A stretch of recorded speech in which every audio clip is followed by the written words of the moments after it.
Well, thank you very much for that generous introduction, and you're welcome. It's a pleasure to be with you all this evening. So, as Bob was pointing out, I teach at the University of North Carolina at Chapel Hill, which, as you all know, is in it's the buckle of the Bible Belt. Which creates certain interesting moments in teaching historical approaches toward early Christianity and the New Testament. This last year I was teaching my course on the New Testament, so I had a class of about 360 students in it, and I decided to do something this last year that I had never done before. I began my class by asking students the following question. I said, how many of you in here would agree with the proposition that the Bible is the inspired Word of God? Boom! The entire room raises its hand. All right, good, great. Now, how many of you have read the Da Vinci Code, I asked? Boom! The entire room raises its hand. Oh, good, okay. Now, how many of you have read the entire Bible? Scattered hands. I said, all right. Now, I'm not telling you that I think God wrote the Bible. You're telling me that you think God wrote the Bible. I can see why you might want to read a book by Dan Brown. But if God wrote a book, wouldn't you want to see what he had to say? It's just one of the mysteries of living in the South. Well, the Bible is the most widely purchased, most thoroughly revered, and probably most broadly misunderstood book in the history of human civilization. One of the things that's misunderstood, at least by my 19-year-old students at Chapel Hill, is that when we're reading the Bible, we're not actually reading the words of Matthew, Mark, Luke, or John. We're reading translations from the Greek language in which these books were written. And something is always lost in translation. And not only that, but we're not reading translations of the originals of these books, because we don't have the originals of these books or of any of the other books of the New Testament. What we have are copies made centuries later, many of them many, many centuries later. These thousands of copies that we have are all different from one another in lots of little ways and sometimes in big ways. There are places where we don't know what the authors of the New Testament originally wrote. Now, for some Christians, that's not a problem because they don't have a high view of Scripture. For others, it's a very big problem. What does it mean to say that God inspired the words of the text if we don't have the words? Moreover, why should one think that God performed the miracle of inspiring the words of the Bible if he didn't perform the miracle of preserving the words of the Bible? If he meant to give us his very words, why didn't he make sure we received them?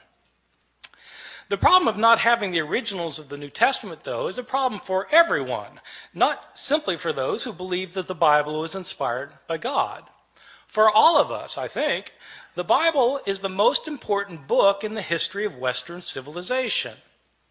It continues to be cited in public debates over gay rights, abortion, over whether to go to war with foreign countries, over how to organize and run our society. But how do we interpret the New Testament? It's hard to know what the words of the New Testament mean if we don't know what the words were. And so in this lecture, I'll be talking about not knowing what the words were, and what we might know about the originals of the New Testament, how they got lost, and how possibly they might be reconstructed. So let me begin by talking about, on a fairly basic level, how it is that we got the books of the New Testament. The books of the New Testament were all written in Greek. They were all written in the first century of the Common Era. They were written by Greek-speaking Christians who wanted to share with their community their views of Jesus, of the faith, of what to believe and how to behave. So an author like Mark, the author of our first gospel, sat down and wrote out one day his gospel about Jesus. Now, we don't know where Mark actually lived. Some scholars have thought that Mark maybe lived in Rome. So let's say he lived in Rome. Mark writes his book. Well, how does this book get into circulation? The problem is we're dealing with an age in which there were no Xerox machines. There wasn't desktop publishing yet, no PDF files. In fact, there wasn't carbon paper. How did people get copies of books? Well, in the ancient world, the only way to get a copy of a book was to copy it by hand. One page, one sentence, one word, one letter at a time. Mark makes his book, and somebody in his community wants another copy of it. And so that person either makes a copy himself or has somebody else make a copy for him. Now, part of the problem is that in the ancient world, at this time period in the Roman Empire, probably something like 90% of the population was illiterate, couldn't read or write. So not anybody could just make a copy. And most people who could write couldn't write very well. And so somebody makes a copy. We don't know who it was who made the first copy. We don't know if this person was competent or incompetent, but he made a copy. And probably, if he made a copy of this book by hand, one page, one sentence, one word, one letter at a time, he made mistakes. Now, my students sometimes have difficulty believing that people make mistakes when they copy things by hand. And so I tell them, well, you sit down tonight and copy the Gospel of Mark and see how you do. Well, in fact, they'll make mistakes. Now, here we have a problem created because we have the second copy of Mark that is also put in circulation, and somebody wants a copy of Mark, and so they copy the copy. But the copy has mistakes in it. And so the next person who copies it copies the mistakes, thinking that they're the original wording. And the second person also makes mistakes of his own. And so he not only reproduces the mistakes of his predecessor, he introduces his own mistakes. And then another person comes along and copies that copy, making the mistakes of both of his predecessors and creating mistakes of his own. And then that book gets put in. And pretty soon you've got copies around the city of Rome that are all different from one another. Now, a visitor comes to Rome from Ephesus, and they have a church back in Ephesus too, and they want a copy of this gospel, and so he takes a copy, makes a copy, takes it back to Ephesus. And then that copy gets copied, and that copy gets copied, and that copy gets copied. Then somebody comes from Smyrna, and they want a copy. And so it goes for year after year after year. We don't have a copy of Mark until around the year 200. About 150 years after Mark was originally written. So not only do we not have the originals, we don't have the first copies, or the copies of the copies, or the copies of the copies of the copies of the copies, etc., etc. Mistakes were made en route, and these mistakes were replicated. Now, the only way a mistake gets corrected is if you're copying a copy of Mark, and you come across a sentence that you're pretty sure is wrong because it doesn't make sense, and you try and correct it. And so you correct it to say something other than what it says. The problem is there's no guarantee that you will correct the mistake correctly, right? You might correct the mistake incorrectly, in which case you've got three forms of the text: the original text, the mistake, and the mistaken correction of the mistake. And so it goes on for year after year, decade after decade. The originals end up getting lost. They get lost. They're either worn out of existence, or people figure, well, we don't need this. I've got a brand new copy of it, and so they throw it away. And all of the books of the New Testament, all 27 books, experience the same fate. And so that is the situation we're dealing with. This is not a situation that's unique to the New Testament. This is a situation that we find for every book from the ancient world. Every ancient book has this problem. The problem's exacerbated with the New Testament simply because the New Testament has come to be revered as Scripture, and also because, as it turns out, we have more copies of the New Testament than of any other book from the ancient world. That would seem like a good thing, but it also means that we have more mistakes for the New Testament than for any other book. And so the abundance of evidence we have creates an abundance of problems. Let me talk about the surviving copies that we do have. First, give you a sense of the numbers of books that we're talking about. New Testament was originally written in Greek, and at last count we had over 5,700 copies of the New Testament in the Greek language in which it was originally written. Now, when I say we have 5,700 copies, I don't mean that we have complete copies of all the books from beginning to end. What I mean is we have either complete copies or fragmentary copies. Some of these fragmentary copies are very small little fragments found in trash heaps in Egypt where the rest of the book was destroyed, and we just have a little scrap. So we have from little scraps to enormous tomes that are in medieval libraries. We have 5,700 copies in Greek, and we have copies in other languages because as Christianity spread throughout the Roman Empire, people translated the New Testament into other languages, such as Latin. We have something like 10,000 copies of the Bible in the New Testament in Latin, in Coptic, the ancient Egyptian language, in Syriac, in Georgian, in Armenian, in Old Church Slavonic, etc., etc. We have all sorts of copies in all sorts of languages. These copies can be compared with one another, and when you compare these copies with one another, there are lots of mistakes in them because no two of these copies are exactly alike in their wording. How old are these copies that we have? Well, the oldest copy that we have of any book of the New Testament is actually a little fragment that was discovered in Egypt. This fragment is about the size of a credit card, and it's written on both front and back. That's significant, by the way, that it's written on both front and back because it tells you that this copy actually came from a book. Like we have books today where you've got pages written on front and back as opposed to a scroll. Christians early on preferred writing their scriptures in books rather than in scrolls. That made these books different from other books throughout the Roman world. This little credit card sized scrap that we have is called P52. It's called P52 because it's written on papyrus. So papyrus is an ancient writing material, and it's called P52 because it was the 52nd papyrus that was discovered and categorized, classified, cataloged. So this little scrap has a few lines on it from John chapter 18. It's the passage where Jesus is talking to Pontius Pilate in his trial before Pilate, where Pilate says, "What is truth? What is truth?" That line. So that's that. It's written on, and it's written both front and back. Now the thing is, if you have a little scrap like that, and it's written on the front and the back, and you know what passage it comes from, then you can actually do some interesting things because you can figure out, even though you don't have a complete line on this page, you can figure out where this thing was on the page. And if you've got if you do it right, if you've got it one margin, you can figure out how many letters were in each line, and you can figure out how many lines must have been on the page in order to get from this part to that part. See what I'm saying? So you can actually reconstruct how long the page was, and then you can calculate how many pages were in this manuscript, because how many pages would it take with this many letters in it to create the Gospel of John? And so this one scrap can tell you how long the manuscript was. So there are people who do this for a living, as it turns out.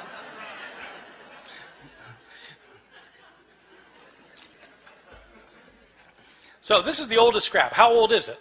This scrap, P52, is usually dated to the first half of the 2nd century. The way they date ancient manuscripts is actually on the basis of a handwriting analysis. The science of this is called paleography. Paleo meaning ancient, graphy meaning writing, ancient writing. So the study of ancient writing is called paleography, and there are scholars who are paleographers who can date manuscripts within about 50 years of their production. The way the science works is that handwriting in the ancient world before there was the invention of printing changed slowly over time. So people made letters in certain distinctive ways depending on when they lived. And so if you are familiar with how handwriting was in different periods of history, then you can determine when a manuscript was written.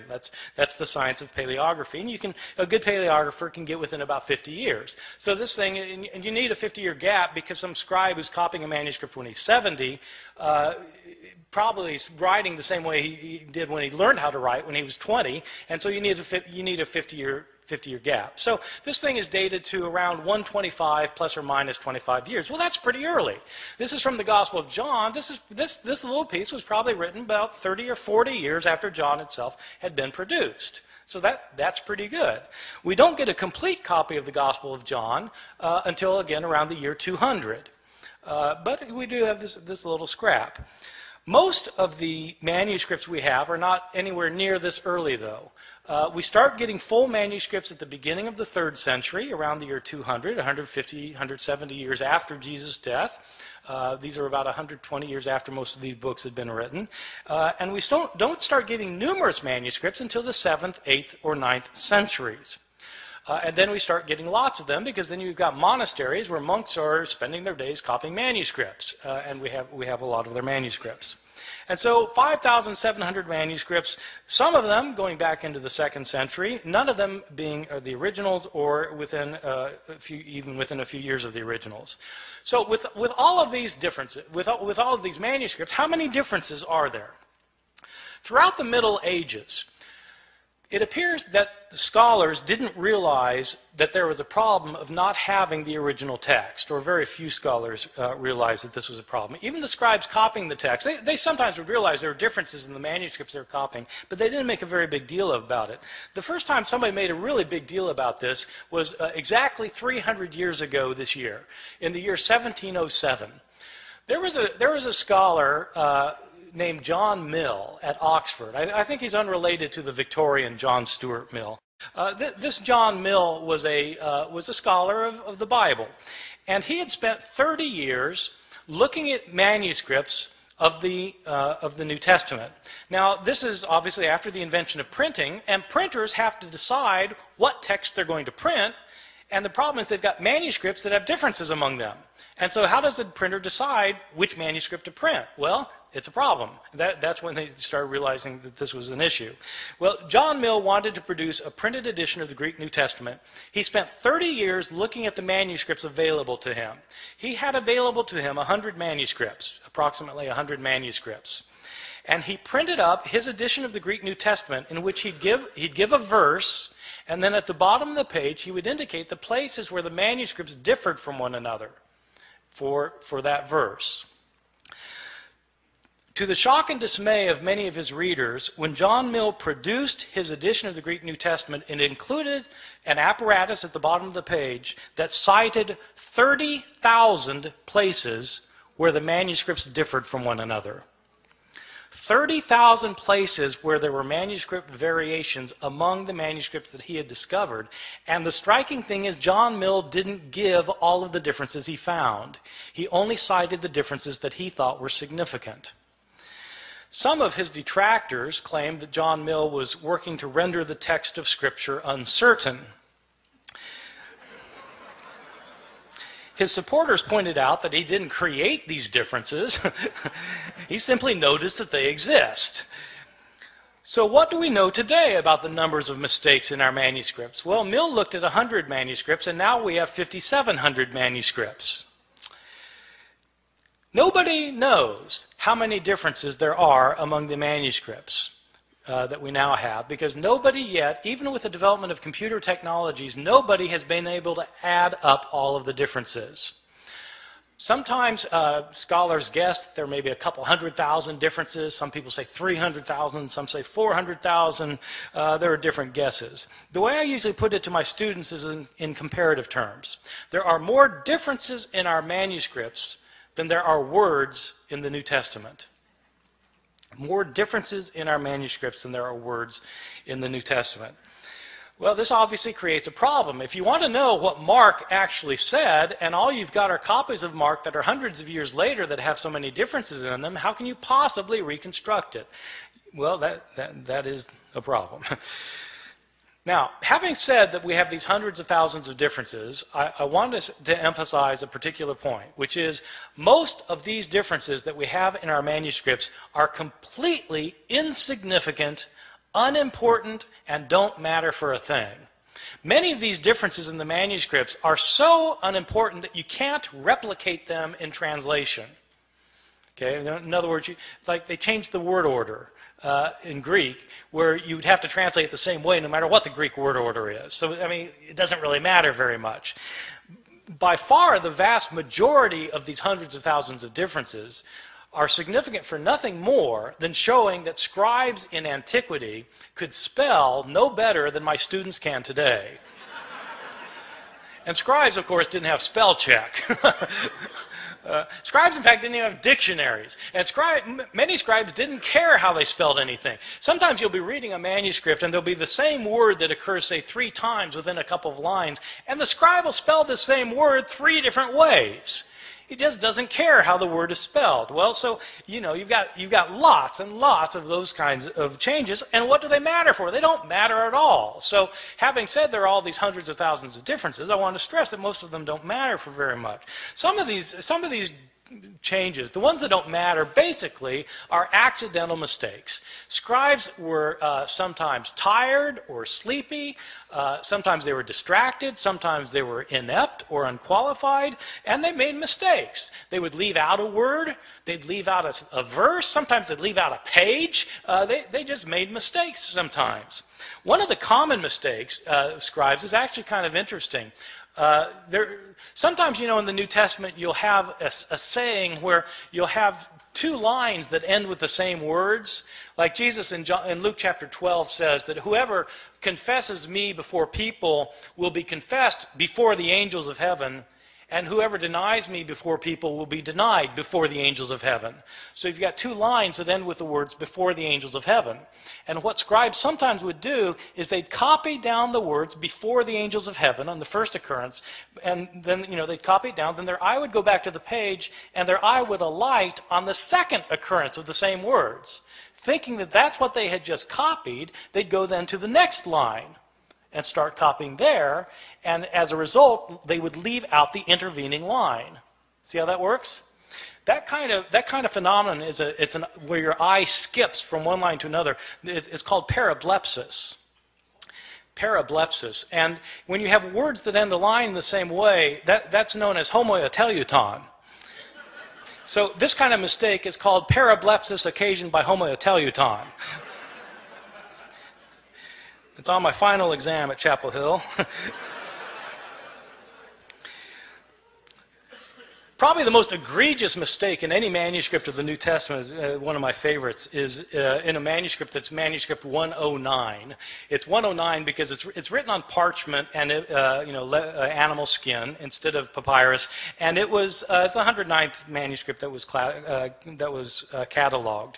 This is a 10th century manuscript that was written by a scribe who wasn't paying attention, and this scribe was copying the Gospel of Luke. Now, the Gospel of Luke is one of the 2 Gospels in the New Testament that has a genealogy of Jesus.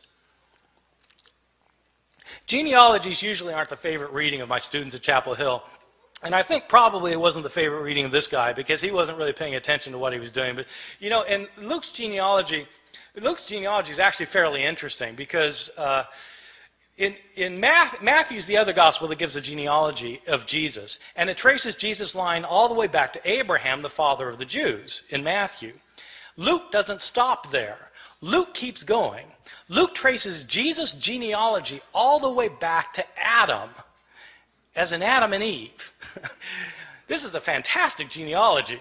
I've got an aunt who's a genealogist who's traced my family, back to the Mayflower. The Mayflower, Adam and Eve.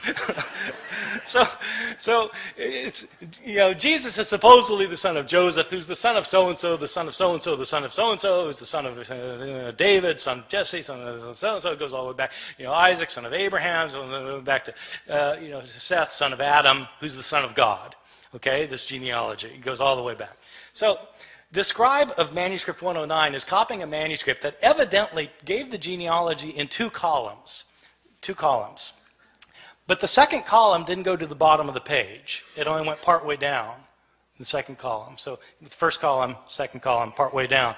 And the scribe apparently didn't realize that this genealogy was in 2 columns. And so he copied across the columns instead of copying one column then the other column, leading to some very interesting results. As it turns out, Adam isn't the first human being. There was a man named Phares, who's the father of the human race, and as it turns out, God is the son of Ehrman. So it happens. These kinds of mistakes are just pure accidental mistakes that scribes mess up in places. There are other kinds of mistakes that are what I think are probably intentional mistakes. I differentiate between accidental mistakes where scribes just slip up and intentional mistakes where it looks like scribes are actually trying to change the text. Now, I don't know for sure that scribes are trying to change the text. I don't have any scribes around to interrogate about the matter. But there are some changes that don't look like they could possibly simply be a slip of the pen. And there are others that are debatable, whether they were a slip of the pen or not. But let me give you a couple of examples, and you'll see that some of these look like scribes maybe wanted to change the text. I'll give you a couple for instances. In Mark chapter 1, the Gospel of Mark, we read at the very beginning that we read, as was written in Isaiah the prophet, behold, I send my messenger before your face to prepare your way for you. Okay, this is in Isaiah the prophet, behold, I send my messenger before you. This is a very interesting passage because the passage that's quoted is not Isaiah. When it says in Isaiah the prophet and then gives the quotation, the passage quoted is actually Exodus. So it's interesting that in the later manuscripts of Mark's gospel, the text is changed. So that it no longer says in Isaiah, as is written in Isaiah the prophet. Now it says, as is written in the prophets. You see, getting rid of the problem that in fact this isn't a quotation from Isaiah. Right? See, so I mean, maybe that's a slip of the pen, but it looks to me like somebody saw that this could be taken as a mistake and they changed it as a result. Or give you a second example. In Luke's Gospel, chapter 2, we have the only story of Jesus as a boy in the New Testament. Jesus is a 12-year-old, and we're told that he and his family have taken a trip to Jerusalem to celebrate a festival, probably the Passover festival. It is a peculiar story because they celebrate this festival, and then the family goes back in the caravan back home, and 3 days later they realize Jesus isn't with them. I mean, you might think they would have checked ahead of time, but he's not there, and so they go back to Jerusalem to try and find him, and on the third day, his mother finds him in the temple. And this isn't an accident, by the way, that it's on the third day, right? This is a foreshadowing for Luke of what's going to happen at the resurrection narrative, where on the third day, Jesus will rise from the dead. Well, so on the third day, his mother finds him in the temple, and there's 12-year-old Jesus talking to the leaders of the Jews and discussing with them matters of the law. And Mary is not pleased, and she sees Jesus finally after tracking him down for 3 days, and she says, "Son, why have you done this? Your father and I have been looking all over for you." Now, when scribes copied this, they were taken aback. Your father and I? But Joseph wasn't his father, right? Jesus was born of a virgin. So it doesn't make sense for Mary to say, your father and I have been looking all over for you. And so there are changes in the manuscripts. Some manuscripts simply say, Joseph and I have been looking all over for you. Some manuscripts say, we have been looking all over for you. But somebody's changing the text because it could be read as a problem. And so they got rid of the problem. I'll give you a third example. This example is in one of Jesus' discourses in the New Testament, in Matthew chapter 24, in which Jesus is talking about what's going to happen at the end of time. This passage actually was very important. I feel a tangent coming on here, by the way. This passage was very important when I moved to Chapel Hill in 1988. Bob, you had been gone for a year at this time. In 1988, there was a big furor in North Carolina. There were Christian groups who thought that the end of the world was going to happen in 1988. That Jesus was going to come back and take everybody out of the world who were his followers. That's the rapture, right? When the rapture and Jesus comes back, takes people out of the world, and then all hell breaks out on earth for 7 years, and then the end comes, right? So there was a guy who had written a book based on this passage I'm going to talk about in a second. A guy had written this book that was called 88 Reasons Why the Rapture Will Occur in 1988. This book was in 2 million copies. I had students whose parents believed it and literally sold the farm. They thought that Jesus was going to come back in 1988. And so I just showed up in North Carolina kind of blissfully ignorant of these things. And I moved from New Jersey. such things we're not worried about. And but this guy named Edgar Whisenant, he was a NASA engineer who had studied the Bible and come up with 88 reasons why the rapture is going to occur in 1988. And one of the reasons involves this passage I'm going to talk about. Jesus tells this the disciples want to know, when's the end going to come? And Jesus tells them, learn the parable of the fig tree. When the fig tree puts forth its leaves, you know that summer is near. So too, when these things take place, you know that the end is near. Truly I tell you, this generation will not pass away before all these things take place. So Edgar Whisenant, this is one of Edgar Whisenant's 88 reasons. So the way it works is this. What is Israel in the Bible? Israel is sometimes represented as a fig tree. Well, when the fig tree puts forth its leaves, you know that the end is near. Well, okay, so if the fig tree is Israel, when does the fig tree put forth its leaves? Well, the fig tree lies dormant over the winter, and then when springtime comes, it comes back to life. When does Israel come back to life? 1948. That's when Israel comes back to life, becomes a nation again.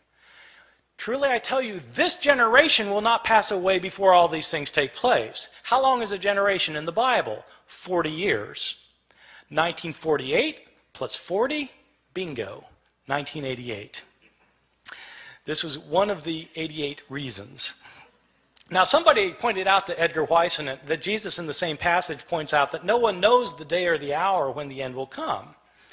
When Whisenant had said that it was going to come during the week of Rosh Hashanah in September. And so they said, but Jesus says no one knows the day or the hour. And Whisenant was completely unfazed. He said, I don't know the day or the hour. I just know the week.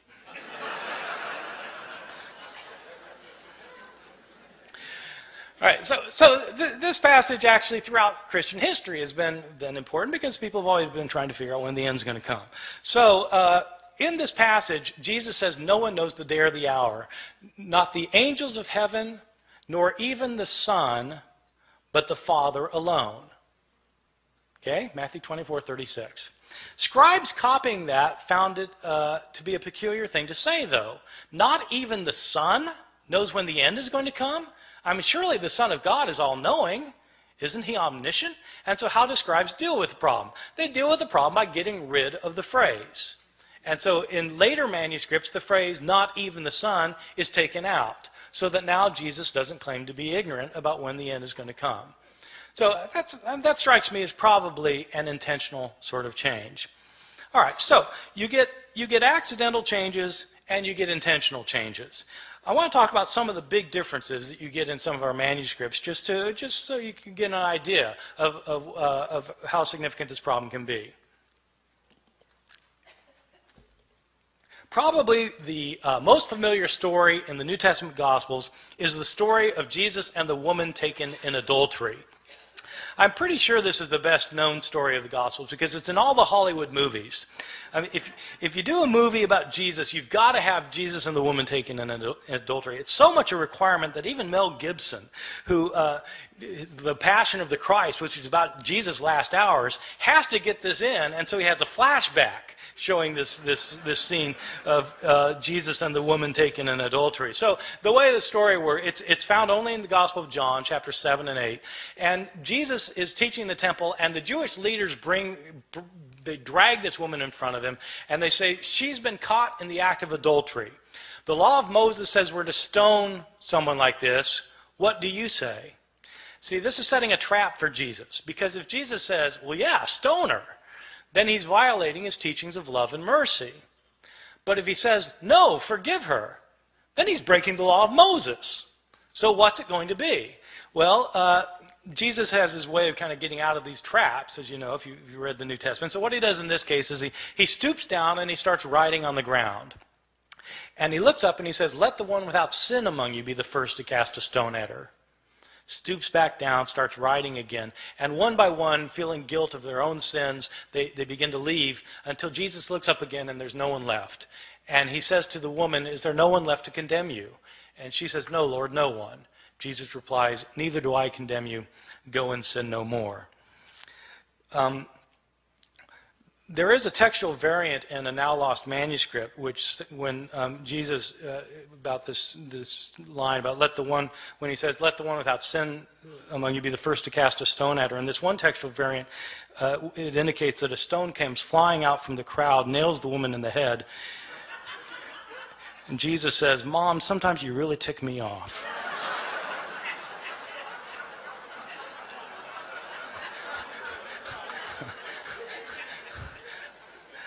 I made that up. This story, this beautiful story, this powerful story, which has two terrific lines from Jesus in it, this story was not originally in the Gospel of John. This is a story that was added to the Gospel of John by later scribes. How do I know that? We have a number of early manuscripts of the Gospel of John. This story is not found in any of our early or best manuscripts of the Gospel of John. The Greek authors who wrote commentaries on the Gospel of John over the centuries don't mention this story until the 10th century, 1,000 years after the days of Jesus. The writing style of this story, if you read it in Greek, the writing style is a completely different writing style from the writing style of the rest of the Gospel of John. As a result, scholars have known for years that this story did not originally belong in the Gospel of John. Well, why is it in our English Bibles then? Probably what happened was some scribe had heard this story. They'd heard the story and they decided that it illustrated some of the teachings in John chapter 7, and so they wrote out the story in a margin. A second scribe came along, saw the story in the margin, and thought it belonged in the text, and then wrote his manuscript by putting the story in the text. Another scribe comes along and copies that manuscript, and that manuscript gets copied, and so on until it becomes part of the textual tradition. And it's these later manuscripts that were used by the translators of the King James Bible in 1611, so that the story came into English through the King James Bible. So this story, however, is not a story that was originally in the New Testament. So people sometimes ask me, well, are there any changes that are significant in the New Testament? Yeah, well, this strikes me as a rather significant change, that the story of the woman taken in adultery wasn't originally there. Or consider a second instance of another big difference, the Gospel of Mark. Mark is probably my favorite gospel because it's so subtle and understated in places, and it says things that you don't expect. And nowhere is this more true than in the ending of Mark's gospel. In Mark's gospel, Jesus is put on trial, and he's crucified, he's dead, he's buried, and on the third day, the women go to the tomb. The tomb is empty, and Jesus is not in it. There's some man in there. And the man tells the women that Jesus is not here, he's been raised from the dead. He tells the women, go tell the disciples that he will meet them in Galilee. And then it says the women fled from the tomb, and they didn't say anything to anyone, for they were afraid. Period. That's where it ends. That's the end of the Gospel of Mark. And you think, how could it end there? I mean, they're told to tell the disciples, but they don't tell anybody. Didn't the disciples ever learn? Didn't they go to Galilee? Didn't they see Jesus? How could that be the end of the story? And that's exactly the reaction the scribes had. They got to that ending, they said, how could it end there? And scribes then decided it couldn't add there, and so they added 12 verses. So that in your English Bibles today, you'll find 12 more verses after that, after chapter 16, verse 8, and often they'll be in double brackets, because the translators will tell you in a footnote, these verses weren't originally in here, these were added by later scribes. In these verses, in these added verses the scribes added later, but we know they're added later because they're not in the earliest and best manuscripts. The writing style is different from the rest of the Gospel of Mark, and in fact there are inconsistencies between this ending and the verses that precede it. So this is clearly an addition to the Gospel of Mark. In these final verses, according to these final verses, the women do go tell the disciples do go to Galilee, they do meet Jesus there, and Jesus then tells them that they're to make disciples of all the nations, and people who become his disciples will be able to speak in foreign languages that they previously didn't know. They'll be able to handle deadly snakes, and they'll be able to drink poison and it won't harm them. These are the verses that the Appalachian snake handlers in my part of the world use to base their liturgical practices on. I've always thought that sometime in the ambulance on the way to the hospital, somebody should point out, well, actually those verses aren't in the Gospel of Mark. Mark actually ends with the women not saying anything to anyone, for they were afraid. Somebody added the last 12. Let me give you a couple more examples of some differences that strike me as big. One that I think is really quite interesting that scholars debate. The first two I gave you, scholars don't debate very much. Almost everybody agrees that they weren't originally there. But there's an interesting change in another story in Mark that there's a lot of debate about among scholars. It's a story in Mark chapter 1 where Jesus heals a leper. And the way the story works is that Jesus is walking along, and a leper comes up to him, and the leper says to him, this is a guy with leprosy, and he comes up to him and he says, Lord, if you're willing, you're able to cleanse me. And in most manuscripts it says that Jesus felt compassion for the man, and he reached out his hand and he said, I am willing, and he healed him. But in several ancient manuscripts it says something different. In these other manuscripts, instead of saying Jesus felt compassion for the man, it says, and Jesus got angry and reached out his hand and said, I am willing, be cleansed. Getting angry. Now, scholars have to debate which is the text that Mark originally wrote and which is the text that's been changed by a scribe. And one piece of logic that scholars have used over the years is this. Ask yourself, which text is a scribe more likely to have created out of the other? Is a scribe likely to have taken the text that says Jesus felt compassion and changed it to say Jesus got angry? Or is a scribe likely to have found the text that said Jesus got angry and to change it to say Jesus felt compassion? Well, if you put it like that, then, the latter's more likely something a scribe would have changed.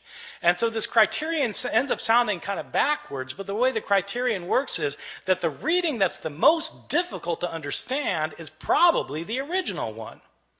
Okay? The more difficult reading is to be preferred. And so that's one reason for thinking that, in fact, this text originally said Jesus got angry, and there are actually a whole host of reasons for thinking that's what the text said. The next step, then, is to ask, well, what's he angry about? In other words, to try and figure out what the text means. But you can't know what the text means unless you know what the text says. You see? So you've got to establish the words first, and that's what people who are textual critics do. They try and decide what the words originally were.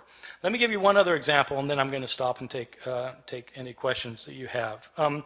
There's another quite moving passage in the Gospel of Luke. Which is also well known. It's a scene in which Jesus is being crucified, and Luke is interesting in the scene of Jesus' crucifixion. Luke is interesting at the scene of the crucifixion because it's unlike what happens in Luke is unlike what happens in Mark's gospel, the story of the crucifixion. In Mark's, just to illustrate this for a second, in Mark's gospel, which is the first gospel, you have a very distinct portrayal of Jesus going to his crucifixion, a portrayal that is filled with pathos and agony. People don't realize this, that Mark's portrayal is very different from Luke's portrayal. And the reason they don't see that there are differences is because of the way that people read the Gospels. The way people typically read the Gospels, if they read the Gospels at all, but if they read the Gospels, the normal way of reading a Gospel is you start at the beginning and you read to the end. So, okay, you're going to read the Gospel. You start with Matthew. You start with the first verse, chapter 1, verse 1, and you start reading and you get to the end. You go from top to bottom. Then you read Mark. Start with the beginning, go to the end, top to bottom, and it sounds a lot like Matthew. Same stories, a lot of the same words, sounds very similar. Then you read Luke, top to bottom, sounds exactly the same. Not exactly, it's different, but it's basically the same thing. They sound alike. And then you read John, well, that's different, but, in essence, it's not that far off. So they all sound basically the same because you read them from top to bottom, or you read them vertically. The way to see differences in the Gospels is to read them not vertically, but to read them horizontally. Where you read a story in Matthew and you look at the same story in Mark and compare the two stories. When you do that, you start finding enormous differences. People, there are all these debates about whether there are discrepancies in the Bible. But if you want to find discrepancies in the Bible, all you have to do is read the texts horizontally. I give this as an assignment to my students all the time. I give them I say, take the resurrection accounts. What really happened at the resurrection? Depends which author you read. And so I have them list what happens in Matthew, what happens in Mark, what happens in Luke, what happens in John, and compare the list. And it's actually quite striking when you do this with the resurrection narratives. Because, well, who is it that goes to the tomb? Is it Mary Magdalene by herself or Mary with other women? If other women, how many other women? And what are their names? It depends which gospel you read. What do they find there? Is the stone rolled away already or is it not rolled away already? Depends which gospel you read. Who do they see there? Do they see a man there as in Mark? Do they see two men there as in Luke? Or do they see an angel as in Matthew? Depends which gospel you read. What are they told? Are they told to tell the disciples to meet Jesus in Galilee, or are they told to tell the disciples to stay in Jerusalem? Do they go tell the disciples? It depends whether you read Mark or whether you read Matthew and Luke. If they do tell the disciples, what do the disciples do? Do they go to Galilee, or do they stay in Jerusalem? It depends which gospel you read. I mean, you just go down the line, and it's different. And that's how you get if you read these stories against each other. Well, if you do that in the story of the crucifixion in Mark and Luke, you come up with very, very different portrayals. The significance of that is not just, okay, so there are discrepancies. Yeah, there are discrepancies, but that isn't the point. The point is that if you want to know what Mark has to say, you have to read Mark and not pretend he's saying the same thing as Luke, because they're different. And so Mark has to stand on its own as a literary production. In Mark's gospel, when Jesus is being crucified, in fact, it's a very gripping scene. In Mark's gospel, Jesus doesn't say anything while he's being led to the place of crucifixion. While he's being crucified, he's completely silent. When he's hanging on the cross, he's mocked by the Jewish leaders, by the people who are passing by in front of him. He's mocked by both robbers in Mark's gospel. Jesus doesn't say anything until the end in Mark's gospel. At the end, he cries out, Eloi, Eloi, lama sabachthani, my God, why have you forsaken me? And he dies. That's it. That's Mark. Very, very powerful and gripping. But people don't realize that this, because people think Jesus said all sorts of other things on the cross. Well, why do they think that? Because they've read Matthew, and they've read Luke, and they've read John, and they end up with the 7 last words of the dying Jesus, which are found in not one of the Gospels, but by smashing all of the Gospels together into one big Gospel. Now, it's perfectly legitimate to do that if you want to do that. If you want to read the Gospels and smash them all together so they're all right and they're all saying the same thing, but you have to realize that if you're doing that, you're writing your own Gospel. And you're making it say something that's different from any of the Gospels of the New Testament. Okay, so I mean that's the effect of doing that. In Luke's gospel, Jesus is not silent. He's not silent on the way to be crucified. He sees women weeping for him, and he turns to them and he says, daughters of Jerusalem, don't weep for me. Weep for yourselves and for your children, for the fate that's to befall you. He's more concerned about these women than himself in Luke's gospel. In Luke's gospel, he's not quiet while he's being nailed to the cross. He prays, Father, forgive them, for they don't know what they're doing. While he's hanging on the cross, he actually has an intelligent conversation with one of the robbers.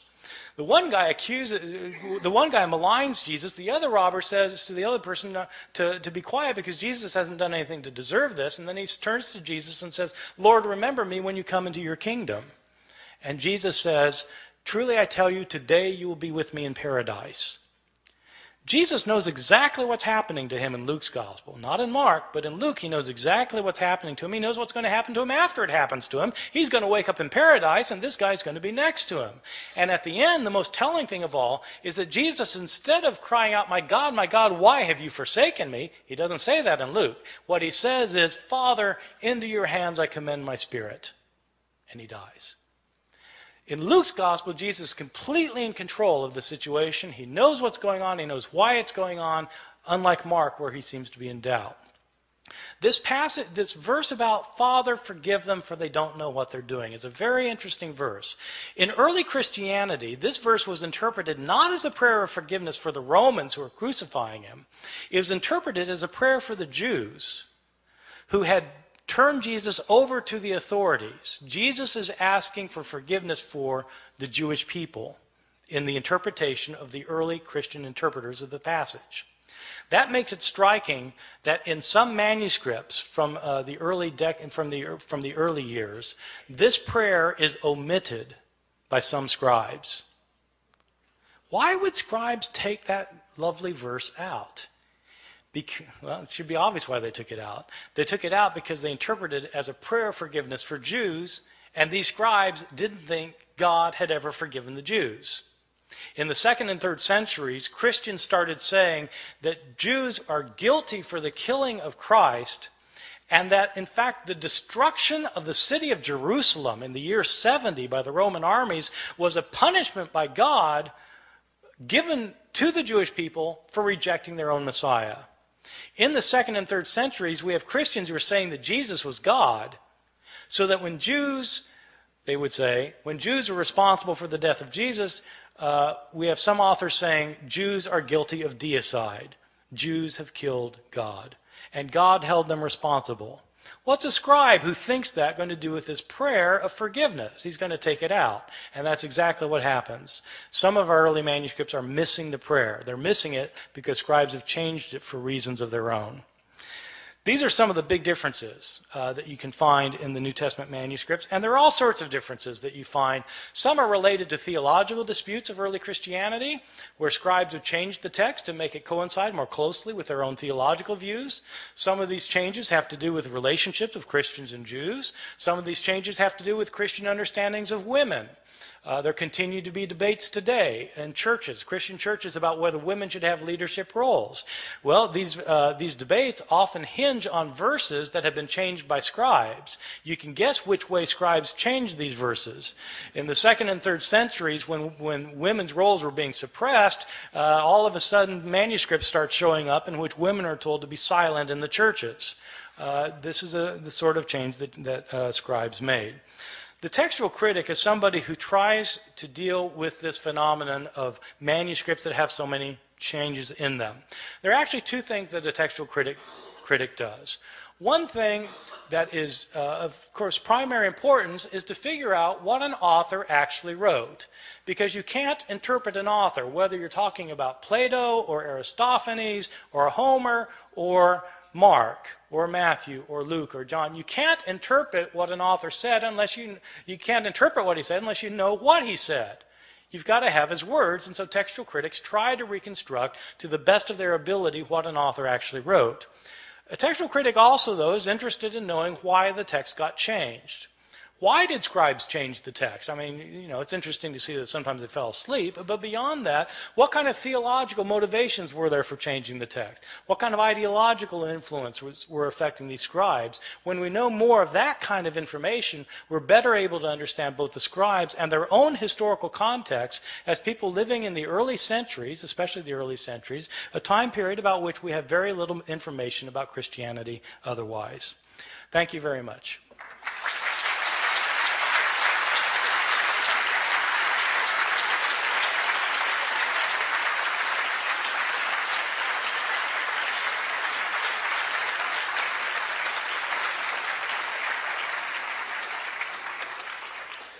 There are microphones on both sides, and I think we'll alternate. And can I just say that I will, if it doesn't sound like the question was loud enough, I'll repeat the question to make sure everybody heard it. So yes, start over here. Yes. Early in your conversation or in your presentation, you mentioned that the Bible is often used in social situations, and you mentioned in particularly abortion, war, and what was the other one? Gay rights. Have any of the differences that you have found or others have found affected how those concepts would be interpreted? Did you all hear that? Yeah. The kinds of social issues that are pressing for us today were not pressing to the scribes who were copying the texts.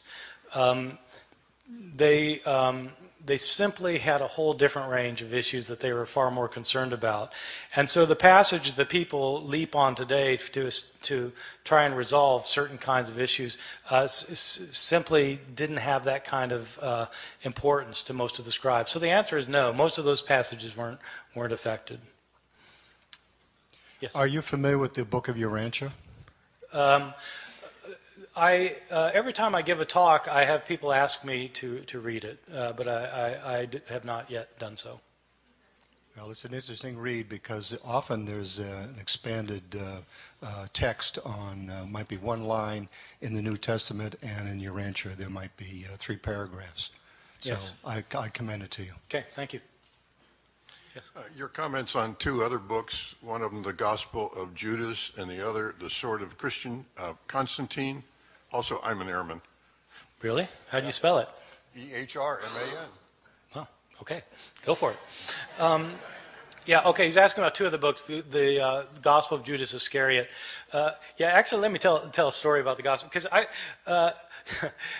I was, when National Geographic was considering whether to finance the publication and dissemination of the Gospel of Judas, they called me and asked me if I would help them authenticate the manuscript.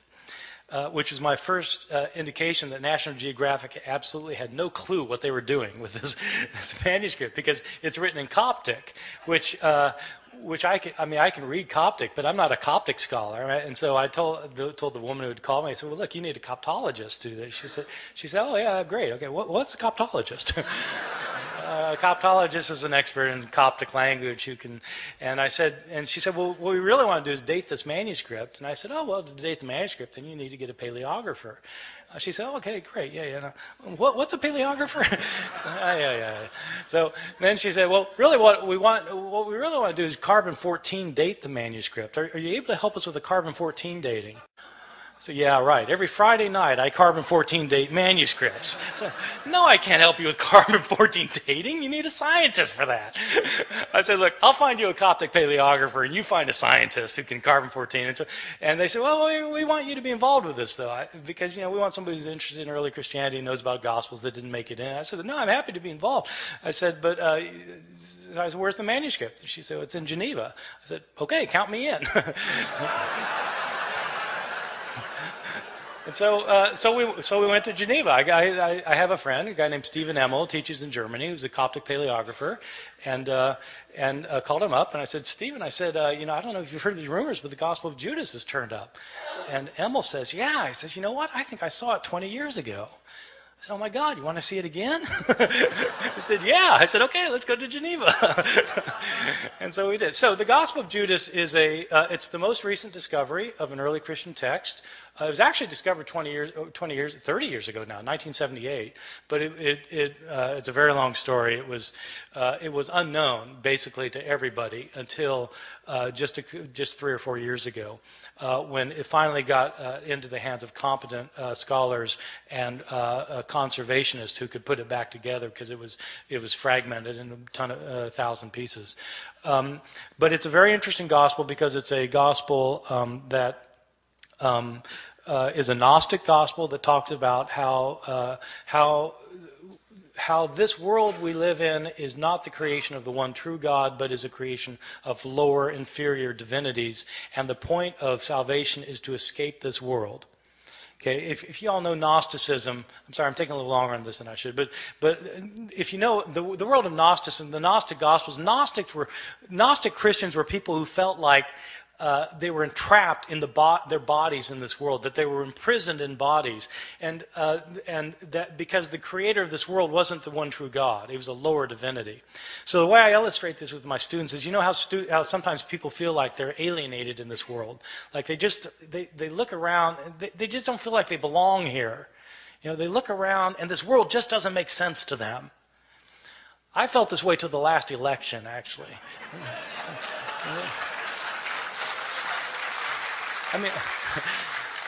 I knew people that seemed to do just fine, but it didn't make sense to me. I realized I don't belong here. I'm from another world, and these friends of mine are not from another world. They belong here. And so these Gnostics thought that they need to escape this world by having secret knowledge, and these Gnostic Gospels are Gospels that provide the secret knowledge. So the Gospel of Judas is that kind of thing. The most important discovery of a Christian book in the last 60 years, in my opinion.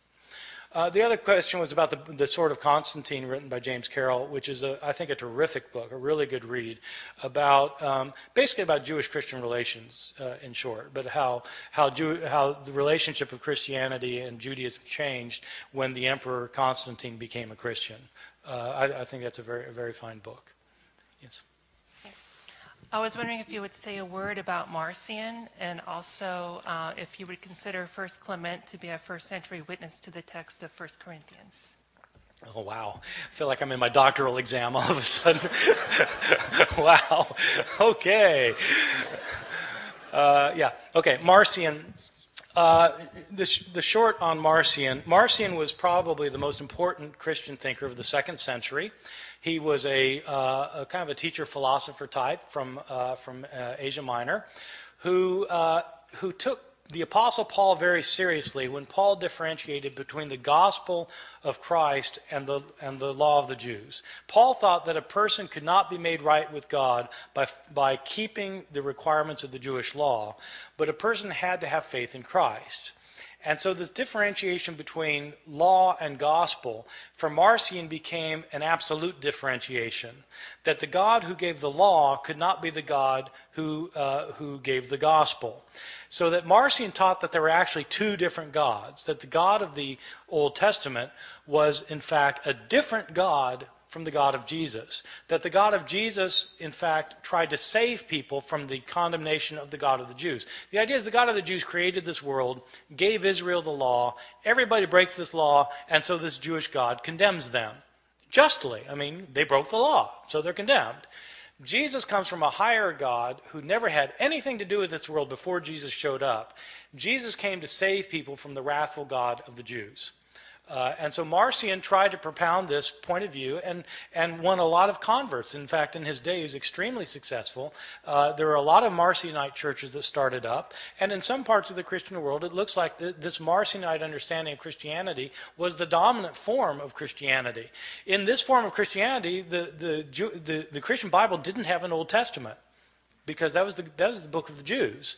And it had the Christian New Testament consisted of Paul's letters. Marcion knew of 10 of Paul's letters, and one gospel, the Gospel of Luke. So it was Luke and 10 letters. I mean, some of us are glad that Marcion didn't succeed, because those of us who teach New Testament would only have half-time jobs now. Anyway, so that was Marcion. The second question is, does First Clement give us any attestation for the text of 1 Corinthians?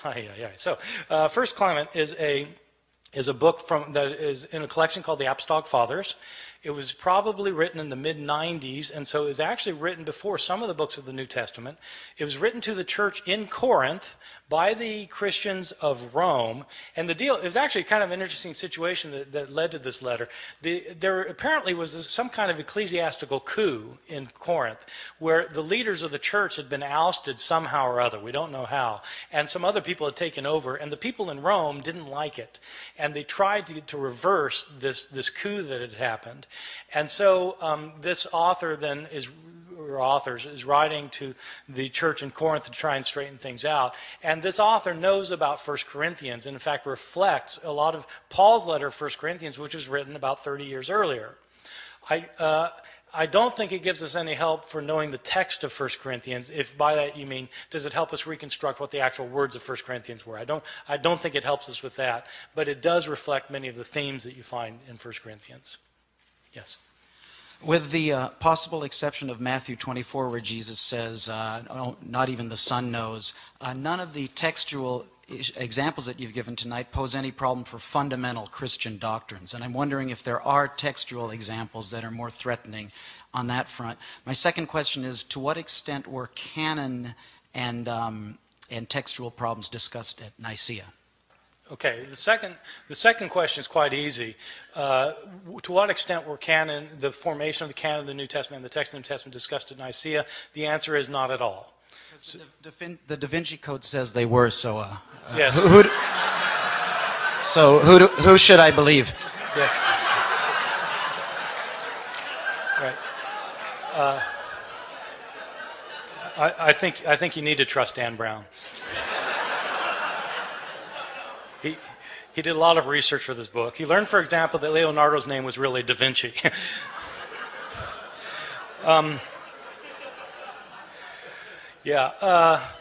Yeah, according to the Da Vinci Code, of course, the Council of Nicaea was where there was a vote on whether Jesus was the Son of God or not, and it was actually a close vote.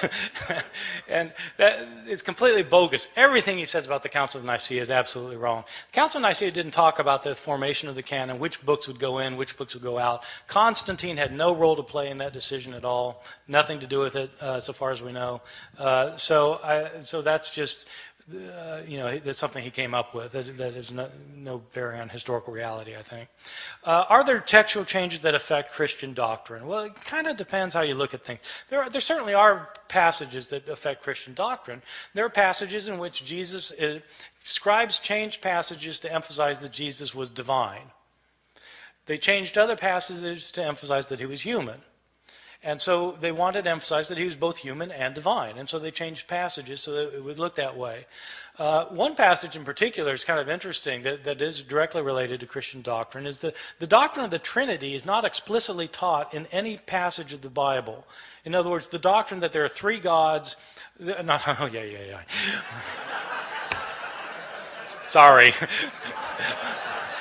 Dan Brown speaking once more.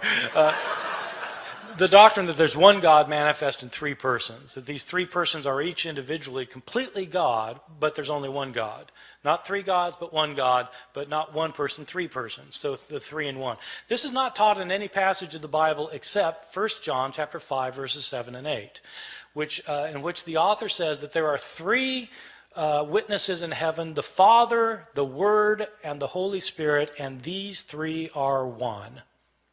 That's a pretty explicit statement about the Trinity. Now, there's an interesting story about this passage because it doesn't show up in the Greek manuscripts of 1 John. It's in the Latin manuscripts of 1 John. When the first scholar to put together a printed Greek New Testament produced his work, this was Erasmus, who was a humanist from Rotterdam. In the year 1516, he put together for the first time the printed edition of the Greek New Testament. He didn't include the verse, because it wasn't in the manuscripts that he had. And the Latin theologians went ballistic. And according to the story that circulated, Erasmus said, look, it's not in any of the Greek manuscripts. And they said, yes, but it's part of the church's doctrine. You've gotten rid of the Trinity. And Erasmus said, look, if you can produce a Greek manuscript that has it in it, I'll include it in my next edition. And so they produced a Greek manuscript. And so they copied out a Greek, somebody copied out a Greek, and when they got to that point, they translated the Latin back into Greek, stuck it in, and Erasmus was true to his word and included that in his next edition. And it was on the basis of that edition that the King James Bible translators put the Bible into English. So that's why the verse showed up in the King James translation. So yeah, that certainly affects doctrine. Now the thing is, you could argue the doctrine of the Trinity without that verse. You can argue theology without any particular verse, because theology is never just kind of rooted in a particular word or it's a bigger thing than all that. And so my view is that Christian doctrine isn't based on any of these textual variations. What happens, though, is these textual variations sometimes change the way what a verse means. Sometimes they affect what an entire chunk of a book means. Sometimes these textual changes affect the very meaning of an entire book. And that's theologically significant to me. Not that it necessarily changes anybody's precious doctrines or their chosen doctrines, but it does affect what the books of the Bible mean, and that's theologically significant, I think. Yes? Yes, I appreciated your lecture. I haven't read Misquoting Jesus, but I enjoyed your Da Vinci Code book last year. It was got me thinking. Seriously, I did like it a lot. A question I have regarding the attempts to harmonize the crucifixion accounts, whether they can be harmonized or not, concerns the logical approach that's appropriate to use, and this is what I'd ask your comment on. Aristotelian logic basically indicates that omission is not necessarily a contradiction. At the Stanford philosophy website, I think it's the Encyclopedia of Philosophy, I forget exactly, there's a very elegant summary of Aristotle's definition of a contradiction. Basically, in my limited style, I'll just say it's a situation where you have two statements that cannot both be true at the same time regarding the same situation. The statement that Bart, Ehrman, and Bob Gregg are in this room does not contradict the statement that Bart is in this room. it does contradict the statement that only Bart is in this room. So when you add the word only, that's a concern. And so given the fact that the gospel writers were not attempting to be exhaustive, as long as Mark doesn't say the only thing Jesus said was Eloi, Eloi, lama sabachthani, I'm not sure that there's an issue there. It's like if there was a traffic accident. One witness might say, well, the red car swerved and hit the pedestrian. Another person might say, well, actually, before that, it was a blue car that cut the red car off that I saw that hit the pedestrian. But there's not, they'll have different details, but the test, the threshold for saying it's a contradiction seems to me to be higher than what you're setting it at. Yeah, okay, good. Yeah, thank you. It's a very good question. And I think, part of it, there are a couple things to say about. One is, it depends what you're after. If you're after what each witness is saying, then it's not fair to make the one witness say what the other witness is saying, because they're saying different things. Absolutely. And so if what you're interested in is what the witness has to say, then you have to stick with what that witness has to say. Right. There are problems. There are problems of reconciling things, because if you go with the idea that omission isn't a contradiction, the way you end up reconciling things leads to some very peculiar situations. For example, when I was in college, I bought a book. I was an evangelical Christian who held this kind of view, and I believed that, in fact, the texts could all be reconciled with one another. And I bought a book that was called The Life of Christ in Stereo. Which was, the idea is, it's kind of stereophonic sound with the Gospels, and you need them all going at the same time to get the full thing. And so, but there are problems, because in Mark's Gospel, Jesus tells Peter that before the cock crows twice, you'll deny me 3 times. Now, in Matthew's Gospel, it says, before the cock crows, you'll deny me 3 times. So what do you do in the life of Christ in stereo? Well, you put the two together, and it ends up that Peter denies Jesus 6 times. Once before the cock crows and once before it crows twice. Now that's perfectly possible, and it reconciles the difference, but it makes the text say something different from what any of the texts say. And as it turns out, there are flat-out contradictions too, which your way of doing it wouldn't work, in my opinion. Just give you one example. One example is, well, no, never mind. Okay. What day did Jesus die on? Well, it depends which text you read. In Mark's Gospel, it's quite explicit that Jesus has a Passover meal with his disciples. Mark 14:12, where do you want us to prepare the Passover for you? Jesus tells them. They go home that night. They have the Passover meal. They eat the meal. After the meal, Jesus is arrested. He spends the night in jail. Next morning, appears before Pontius Pilate. Pontius Pilate kills him the morning after the Passover meal is eaten. You read the Gospel of John, and Jesus has a meal with his disciples. It's not called a Passover meal. He's arrested after the meal, spends the night in jail, shows up for Pontius Pilate, he's condemned, and it says that he is sent off to be crucified just after noon on the day of preparation for the Passover, which is the day before the Passover meal is eaten. So, he couldn't die both times. He either died the day before the Passover or the day after the Passover, but it couldn't be both. And so you have that kind of thing, as well as the kind of thing you're pointing out where, they might just be eyewitnesses telling different parts of the story, in my opinion. Just to clarify, though, using the Aristotelian definition of a contradiction, are the statements, the fact about what Jesus said from the cross, are those contradictory, those accounts? Or are they? See, I was saying You're omission just talking about the statements. No. But I'm saying that if you want to reconcile them by saying giving the 7 last words of the dying Jesus, if all you're interested in is Aristotelian logic, then the answer is no. Okay. But if you're interested in what these texts mean, then the answer is yes. You get very different portrayals depending on which account you read. So it depends what you're interested in. Okay. Thank you. Yeah. Yes. I was reading your book, Misquoting Jesus, today, and it actually made me think a lot of some feminist theory that I've been reading lately about the responsibility of academics. Bell Hooks took a lot of flack for this book, Feminist Theory from Margins to Center.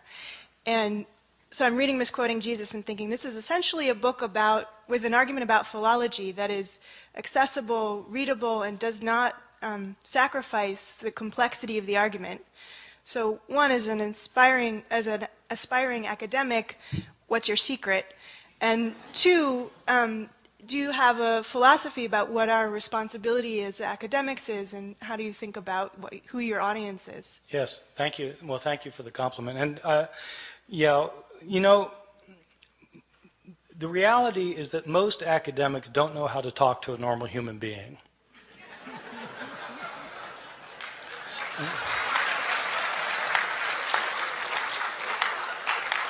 And so I have friends who want, they want to write a book that would sell in Barnes and Noble, and you have to tell them, you're not writing this for the guy who's in the office next door. You're writing this for your mother. You've got to think about, who you need to learn how to communicate with people. And so there's not an easy answer to that, but that was absolutely the challenge of this book. One thing people have gotten upset about, evangelical scholars have gotten upset about this book, is they say, well, this isn't news. We've known about this for hundreds of years, which is, of course, what I say in the book. We've known about this for hundreds of years. So I'm not trying to present something that is like radically new that scholars have never known before. Scholars have known this since John Mill in 1707. And so this is old news, but nobody's bothered to tell the general audience. Which is, and the reason they haven't bothered is pretty obvious. It's hard. We're talking about Greek manuscripts here. How do you talk about Greek manuscripts to people who don't read Greek? Right? Well, you just have to figure out some way to do it. So, the way I do is I like to tell stories. So that's how I decided to do it. So I don't think there's a real secret other than just learning how to talk to people. So, yes? Actually, I have been reading the Bible for the last 5 years, and especially New Testament. There's one statement of Christ, be peace on him, which I want that you should explain it over. He says that I have been sent not to change the Torah. I have to come to fulfill it and act upon it in spirit and letter. And the only way to go to the heavens is if you follow Torah more than the rabbi. And then if you read Torah, there is no mention about Son, Father, Holy Ghost. So when were they created? If they were from the very beginning, why didn't any of the old prophets in the Old Testament mention about it? So I just want to get this clarified. Yes, thank you. Well, the passage you're quoting is from Matthew chapter 5, verse 17. It's distinctive to Matthew. Matthew's gospel is the one that emphasizes that Jesus' followers need to follow the Torah. It's interesting because the Apostle Paul says just the opposite. He says that a person can't be made right with God by following the Torah. And in Matthew, Jesus says his followers have to follow the Torah. And so that is an interesting issue. The question about what do you do about the fact that the Torah doesn't mention Father, Son, and Holy Spirit, of course, that's exercised theologians for centuries. Back when they were developing the doctrine of the Trinity, they had to deal with this, and they came up with solutions to that by modern standards, I think would be seen as creative. When God says, let us make man in our own image, who's he talking to? Right? Well, so there are passages that in the Torah that were used to support Christian theology, but of course other people might say, well, these are interpretations of the passage that aren't really the interpretations that they would have had for their first readers. Yes. Is there someone over here? Yeah. Yeah, can you talk just a little bit more about the relationship between these textual variants and different interpretations of the manuscripts with the actual process of canonization or deciding what should be put into the Christian canon, what should be omitted? The relationship between the changes in the manuscripts and what should go in and what should go out. Yeah, were there did that play into the debates of, this gospel should be left out because we have different copies that are saying different things, for instance? Yeah, actually, that particular issue didn't come up very much about, can this be in because this manuscript has been changed in so many ways. There are interesting questions about the relationship of text and canon, though. I mean, just on kind of the most basic level, if the woman taken in adultery isn't in the oldest manuscripts, but it's in most of the manuscripts from the Middle Ages, is it part of the Bible or not? Is it part of the canon? Or the last 12 verses of Mark. They're not in the earliest manuscripts of Mark, but they're in most of the manuscripts of Mark. So is it part of the Bible or not? And that really is a good question, and it's not a question that a historian can answer. It's a question that a theologian needs to answer, because it has to do not with historical fact, but with theological interpretation about the nature of Scripture. But it's really, I think it's a fundamental question for theologians, because if theology, if a biblical theology is rooted in the text, you have to know what the text is. Which is, for me, one of the reasons I've been surprised over the years that theologians show no interest in textual criticism at all, most of them. No knowledge of it, no interest in it. And it seems to me it's actually kind of important for biblical theologians anyway. So I think you need to go to the mic if you have a question. Did you have a question here? Oh, yeah. Yes. Thank you for talk. I have a question regarding the discrepancy among the Gospels. Yes. Obviously, there are many differences, and then it sounds like it's almost embarrassing to have those 4 Gospels put together as a Bible, and say that this is truth, because there are obvious differences. Yes. Then my point is there are argument that if there are embarrassing discrepancies among the Bible in the Bible, why would early Christians and why would they put them together and they say it's the Bible, although there are obvious differences? Yes, it's a great question. Why did the early Christians not look at these discrepancies and say this is a problem? Why did they include them in the same covers as the Bible? It's a really good question, and I think that actually different early Christians had different answers to that.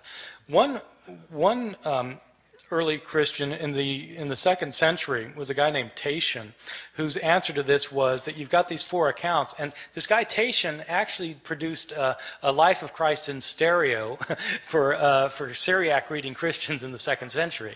He took the 4 Gospels and he put them together into one big gospel and reconciled them all together with one another in a book that was called the Diatessaron, which means through the 4. You take the 4, and through the 4 you get the big gospel. So that was one way of dealing with the problem. Some Christian authors thought that if you have contradictions between these texts, then what that is the Holy Spirit telling you that you need to look for the deeper meaning of the text, because the surface meaning of the text obviously doesn't work. And so it's God telling you need to look for the deeper meaning of the text.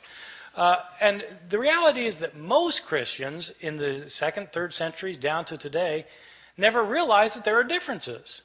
I mean, most people read the Bible and don't realize that there are differences. And I think it was that way in the early church too. In fact, most of these people couldn't read anyway. So, I mean, it wasn't that they could do a careful analysis of the synoptic Gospels. They couldn't read the Gospel. So they heard them read in church, and they'd hear a story one week, and then another story next week, another story the next week, and it didn't occur to them that there are discrepancies. And so this idea of kind of finding these discrepancies in a way really wasn't the issue for most of these early Christians, I think. One more question. Can you give the reference to what just claimed about the illiteracy in the early Christianity? And yes, the illiteracy of early Christianity. You can just give me references. Yeah. The best study of literacy in the ancient world is William Harris, and it's simply called Ancient Literacy, published by Harvard University Press. He doesn't deal very much with Christianity, but he does say a few things about it. All right, thank you. Yeah, I've come across a couple of radical pieces of information on the Bible I wonder if you'd comment on. One is that, I've read this in several places from biblical historians. One is that there was a get-together called the Second Council of Constantinople in around 555 AD. And it was one where they did some major deletions in the Bible, and they took out just about everything Jesus said about reincarnation. That's one of them. Well, that one's easy. That's false. Okay. One of the places I read this is in a book called The Jesus Mystery by Janet Bach. I don't know if that means anything to you. Right. Don't read those books. Okay. Okay. In all due respect, how are they wrong and you're right? Authority. That's it? I mean... there are responsible historians, and there are people who are not responsible historians, and it's a very good question, actually, because how do you know the difference? You go to a bookstore and you've got these books. I mean, you know, and some have nice covers and some don't have nice covers. How do you know who? And it's actually not an easy thing, and you have to know who to trust. And so one thing to do is look at credentials. Where do these people teach? Do they teach? Where did they get their degrees? Do they have degrees, or are they independent researchers? An independent researcher is somebody who doesn't have a degree usually. Why don't they have a degree? So they might be telling the truth, but where do they get their information from? Look at their footnotes and see if they tell you where they got their information from. And then read scholars who teach in reputable institutions, who have reputable degrees, and whose books go through the kind of vetting process that is typical in scholarship, which is that you can't, you know, anybody can publish a book today, but scholarly presses publish books that have gone through a scholarly process of evaluation. And that's the kind of book you want to read if you want an authoritative account. Okay. Yeah, and the second piece of information was that there's 18 years that are missing from the Bible, basically from the age of 12 to the age of 30. And it's been said that that was deleted, and that he spent those years traveling through India and visiting with various holy men and so forth, right, and reaching a state of enlightenment, right, and then coming back to... Yeah, that, you know, you can even find Gospels that claim that. These Gospels were written in the 19th century, but I mean, you know, you can at least find Gospels that say it. There are 18 years that are unaccounted for, and the question is, what would Jesus have been doing during these 18 years? And what most historians think is that he would have been doing what any Jewish lad in a small hamlet in Galilee would have been doing. He would have been working every day. Probably a carpenter, or apprenticed as a carpenter, and he probably didn't travel. Jews. I mean, he was very poor, probably a hand-to-mouth existence, and probably worked 6 days a week. And on the seventh day, you couldn't go anywhere because it was the Sabbath. So my guess is he just grew up in Nazareth. And there are no ancient sources. I mean, you know, you asked me how do I know this? I've read all of the ancient sources. There are no ancient sources that say anything about Jesus going to India. Yeah, I just find, given the stature of this man, that the fact that there was zero written about him in those 18 years is very suspicious to me. I just think there must have been a deletion somewhere. I mean, yeah. Why didn't somewhere in the Bible it said, well, from the age of 12 he just spent the time with his father in his shop and doing this and that, and then all of a sudden emerged at 30 and did all these miraculous things. So anyway. Yeah, thank you. Okay. Yes.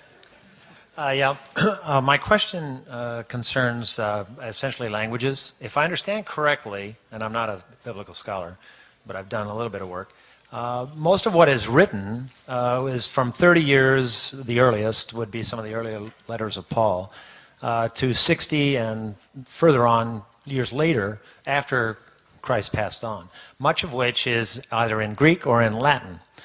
And in spite of what the governor of Texas was purported to have said in about 1923 in a trial on bilingual languages, they had that same problem when she threw a Bible down and said, if English was good enough for Jesus, then it's good enough for our students. I suspect that Jesus didn't speak English and actually spoke the language of the common people, since he was actually trying to talk to the common people, which, if I understand correctly, in first century Palestine was Aramaic. And there are very few Aramaic texts around. So could you comment on what's missing between what was actually said and the codices that we're actually trying to decode, and with no reference to Da Vinci Code here, decode as being what he might have said. Yes. In fact, I don't believe he spoke English, so he did not say, Father, forgive them, for they know not what they do. No. And in fact, I think Neil Douglas Klotz and a bunch of others in this Aramaic movement are trying to do something along these lines. So could you comment on that and where you stand there? Yeah, so no, it's absolutely right. Jesus spoke Aramaic. My opinion is that he did not know Greek, and that he did not know Latin. I think he probably knew Aramaic. The Gospels are written in Greek, so already when you're reading the Gospels in Greek, you're a step removed from the words of Jesus, assuming that the words that are being recorded are actually words that he said, because they're written 30 or 40 years later, and maybe some of these words weren't things that he actually said. There are sayings in the Gospels that make better sense if you retranslate them into Aramaic from Greek. I mean, it's tricky to do. I mean, it's, but it's fun too. So so give you an example. There's a saying that doesn't make very good sense in Mark chapter 2. I'll use the sexist phrasing of this because it's the one people are familiar with, and it's one that it's easier to make my point. Sabbath was made for man, not man for Sabbath. Therefore, the Son of Man is the Lord of the Sabbath. Okay? Sounds like familiar. But it doesn't make any sense. Sabbath was made for man, not man for the Sabbath. Therefore, the Son of Man is the Lord of the Sabbath. What's the therefore? Because it doesn't work. Well, but if you say it in Aramaic, the word for man, meaning human being, and the word for Son of Man is the same word, Barnashah. Sabbath was made for Barnashah, not Barnashah for the Sabbath. Therefore, Barnashah is Lord of the Sabbath. That makes sense. So you retrovert it into Aramaic, and it adds up. And there are other sayings, just as a side, so you need to do that, actually, if you're doing the historical Jesus study. The other side of that is, there are some things that cannot be retroverted back into Aramaic, which means Jesus probably didn't say them. Give you a famous example. Every World Series behind home plate, you get somebody holding up a sign, John 3:3. You must be born again. This is a very interesting passage that people holding these signs don't realize, the linguistic problems, which is this. When Jesus says this in the Gospel of John, he says, a person must be born anothen to see the kingdom of heaven. Anothen is a Greek word. Now, the word anothen is interesting because it actually has two meanings. It can mean from above, or it can mean a second time. Okay, it means both things. And you have to decide which it means depending on the context. Nicodemus misunderstands what Jesus says. Jesus is saying you have to be born from heaven to see the kingdom of heaven. And Nicodemus thinks, I've got to go crawl back into my mother's womb and be born a second time? And then Jesus corrects his mistake. No. And he tells him what he meant the first time. So the conversation hinges on the double entendre of this word anothen, the Greek word anothen. And you cannot reproduce the double entendre in Aramaic. So the conversation hinges on a particular Greek word that doesn't have a parallel in Aramaic, which means the conversation couldn't have happened like that. So. How about Hebrew? No Hebrew either. Yeah. But they weren't speaking Hebrew in Jesus' day. Jesus probably could read Hebrew, I think, but they weren't. It wasn't a spoken language in Palestine in his time. Yes. I have two questions. The first one is, how would you compare the copyists of the Sophorim copyists with those of the early Christians, which you've made a great point on? You're asking about Jewish scribes from the Middle Ages, you're asking about? No, those are Masoretes. I'm talking about the copyists in Ezra's time. Oh, yeah. We don't know. I don't think we know.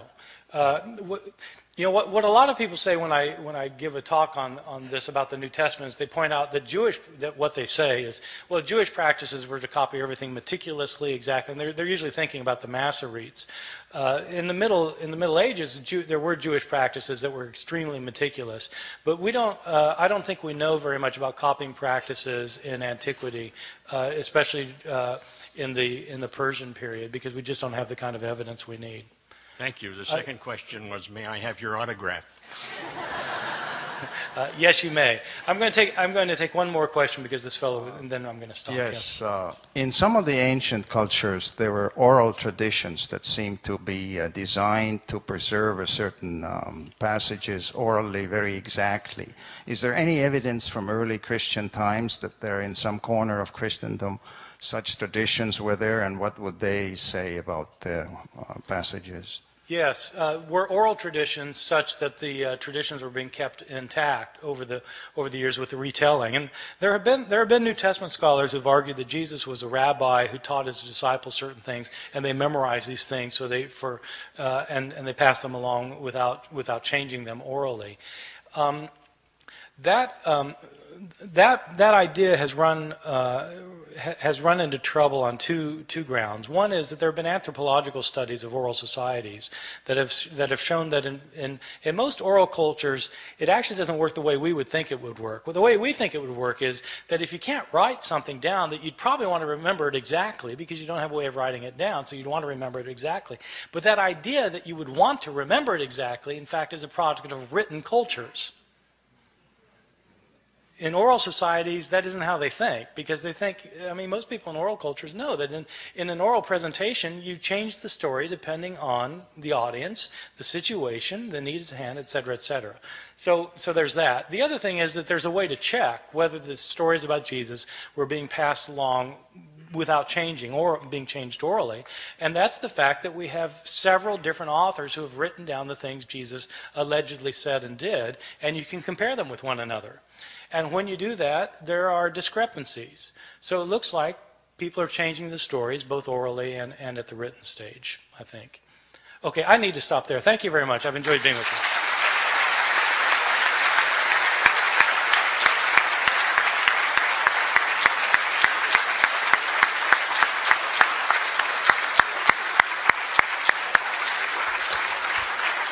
Thank you for an extraordinary evening. Thank you, Professor Ehrman, for bringing us scholarship that we haven't known for 300 years, as you point out, since 1707, both here tonight and in your books. And thank you all very much for your questions and for your participation this evening.